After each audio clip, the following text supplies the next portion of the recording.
Crónica de una muerte anunciada. Autor, Gabriel García Márquez. Género, novela. País, Colombia. Fecha de publicación, 1981. Crónica de una muerte anunciada es una novela del escritor colombiano Gabriel García Márquez, publicada por primera vez en 1981. Fue incluida en la lista de las 100 mejores novelas en español del siglo XX del periódico español El Mundo. La novela representó un acercamiento entre lo periodístico, lo narrativo, y una aproximación a la novela policial.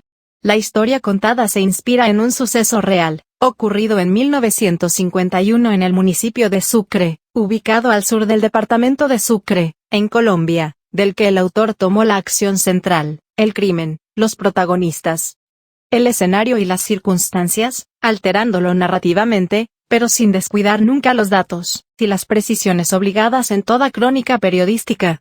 Argumento. En un pequeño y aislado pueblo en la costa del Caribe, se casan Bayardo San Román, un hombre rico y recién llegado, y Ángela Vicario. Al celebrar su boda, los recién casados se van a su nueva casa, y allí Bayardo descubre que su esposa no es virgen.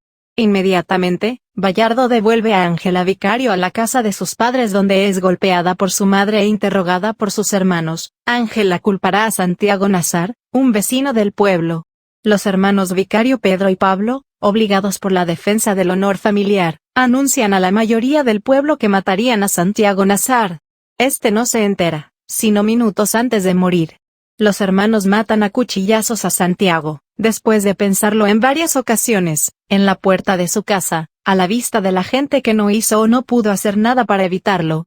Pasados 27 años, el amigo de Santiago, el narrador, reconstruye los hechos, de los que él fue testigo, en forma de crónica, combinando narración y testimonios.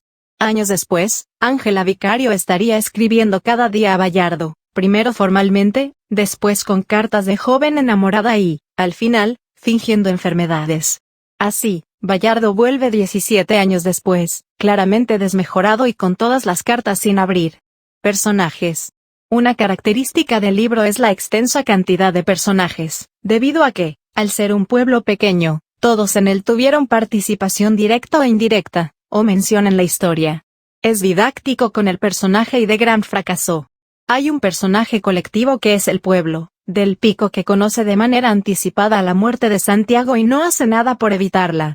Santiago Nazar, hombre de 21 años que abandona los estudios de secundaria cuando su padre fallece, y tiene que actuar como padre de familia y dirigir el Divino Rostro, una hacienda que su padre le dejó en herencia.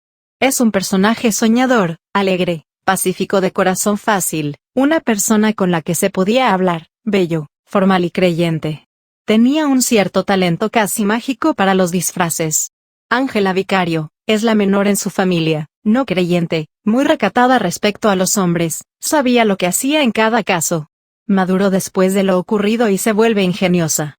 Aunque nadie le pudo sacar nada de lo que pasó aquella noche ni qué pasó con Santiago, la versión más corriente, era que Ángela estaba protegiendo a alguien a quien amaba de verdad.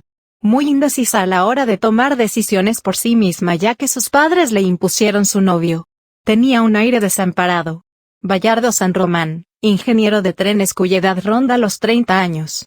Bien vestido, galán con las mujeres, persona con la que se puede hablar, culto. Sabía mandar mensajes por código Morse y era buen nadador. Por lo que parecía con dinero, y le gustaba mucho las fiestas ruidosas y largas, de buen beber y enemigo de los juegos de manos. Es honrado y de buen corazón. Ibrahim Nazar. Árabe y difunto padre de Santiago Nazar. Se hace notar que él hablaba en árabe con su hijo, el cual le respondía en árabe también. Cuando lo normal en la tercera generación de los árabes que habían llegado a ese pueblo, generación a la que pertenece Santiago, era que respondiesen en castellano aunque se dirigiesen a ellos en su idioma. Tuvo un amor secreto con Victoria Guzmán y abusó de ella. Enseñó a su hijo el valor y la prudencia. Estaba interesado en los caballos y aves de presa altas. Compró un depósito que estaba en desuso, y lo convirtió en una casa para vivir. Victoria Guzmán, cocinera de la familia de Santiago Nazar. Antes de ser la cocinera, fue amante de Ibrahim Nazar. Divina Flor, hija de Victoria Guzmán. Sabe que tarde o temprano será la amante, lo quiera o no, de Santiago Nazar y que su madre la protege para que no se la lleven a la cama. El obispo aborrece el pueblo, al punto de pasar en su buque frente a él, sin bajarse. Aparece justo el día en que Santiago muere. Plácida Linero, la madre de Santiago Nazar. Su hijo es asesinado en la puerta principal de su propia casa, tras que su madre la cerrara pensando que éste se encontraba en su interior. Luisa Santiago, madre del narrador, y por tanto de Margot, Luis Enrique y Jaime, madrina de bautismo de Santiago Nazar, en honor a quien éste fue nombrado. Pedro Vicario, hermano de Ángela Vicario, gemelo de Pablo Vicario. Toma la iniciativa de matarlo, aunque no estén muy convencidos. Tiene 24 años. Pablo Vicario, hermano de Ángela Vicario, gemelo de Pedro Vicario.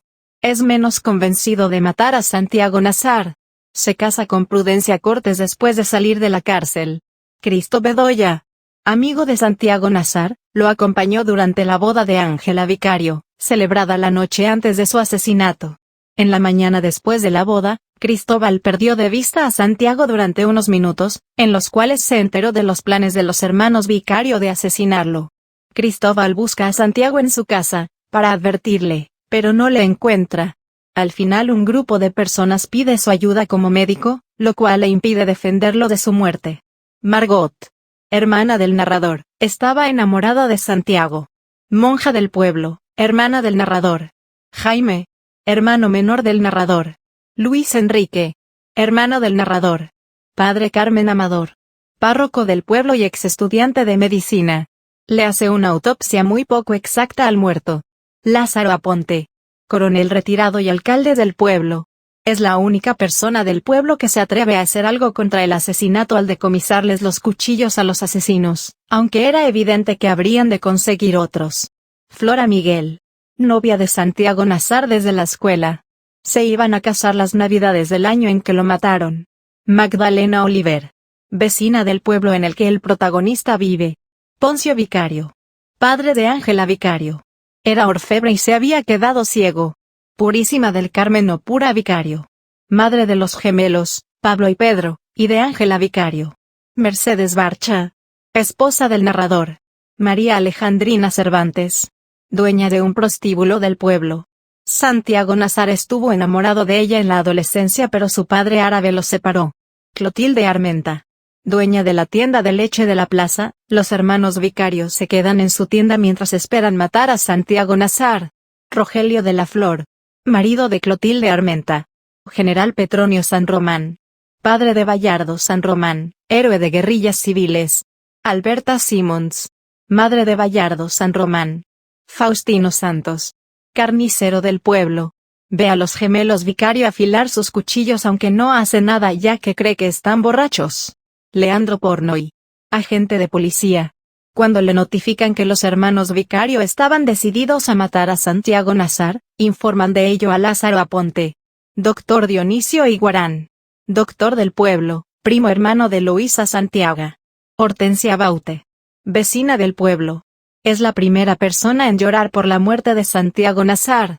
La noche del asesinato, ella vio cómo los gemelos Vicario pasaban frente a su casa con los cuchillos en mano y se imaginó, gracias a la luz que emanaba de los postes, que estos estaban ensangrentados y que por lo tanto ya lo habían asesinado.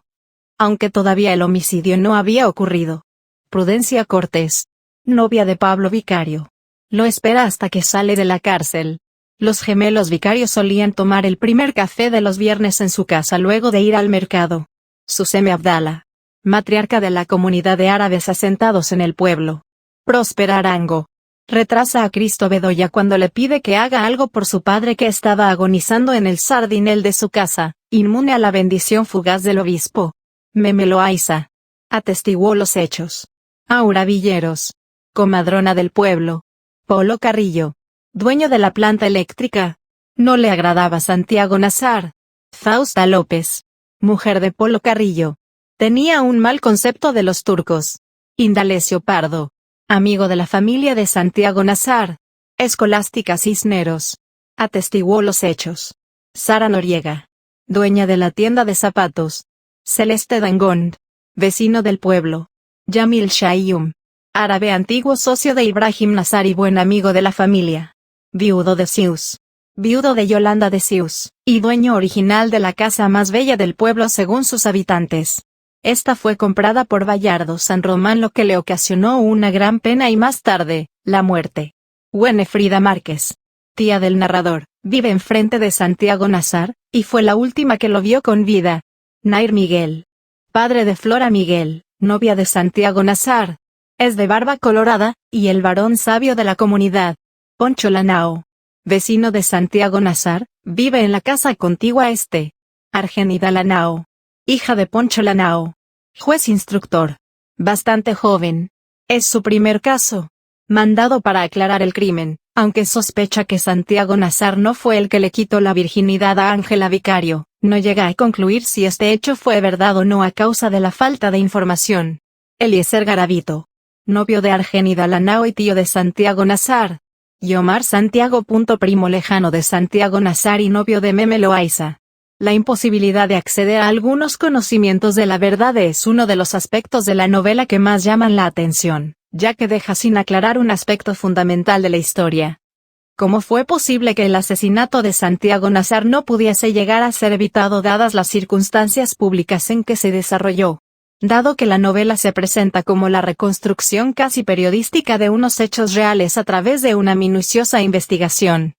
La conclusión de la misma, dejando sin resolver aspectos tan esenciales, pone de manifiesto la dificultad extrema de alcanzar en ocasiones el conocimiento de la verdad, sobre todo, cuando, como es el caso, se indaga con cierta profundidad en los hechos. Se presenta un choque entre la casualidad y el destino. La muerte anunciada que nadie creyó, y los pocos que la tomaron como cierta no la pudieron detener. La puerta que se cierra segundos antes de que Santiago Nazar pudiera entrar, y como ese día había roto la costumbre, decidiendo salir por la puerta principal en vez de por la de la cocina. La violencia no solo en lo que se refiere en la ejecución del crimen sino también en otras dimensiones de la historia. Se trata de la violencia presente en la vida cotidiana, el machismo. El sentimiento irreprimible de venganza obligado por un cruel código de honor. Además, el lenguaje utilizado potencia esa violencia.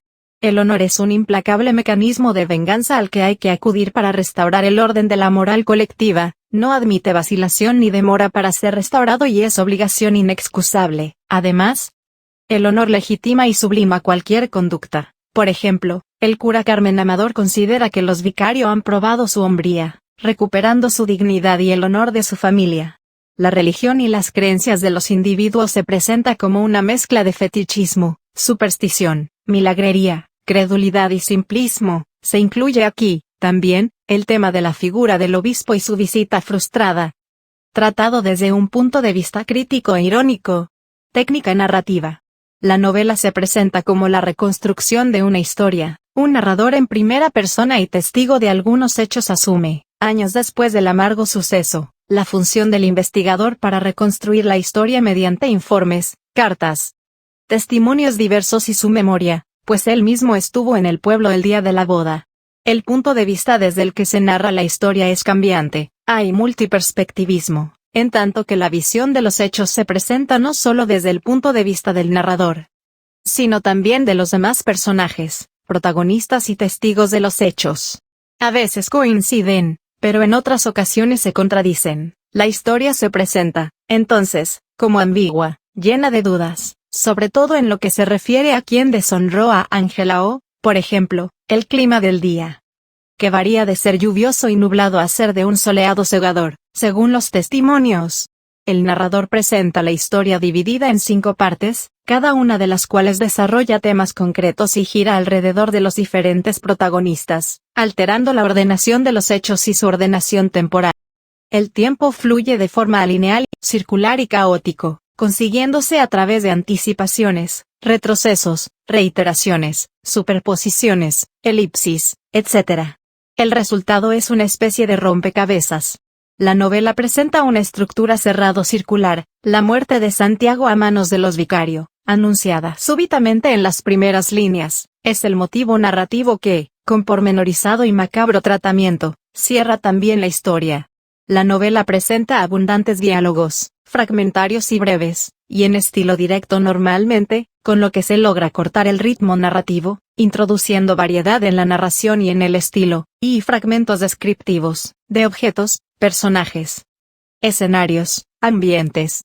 Lo estrictamente narrativo se reduce a pasajes breves, recurrentes, que, en muchas ocasiones, están enmarcados dentro de descripciones,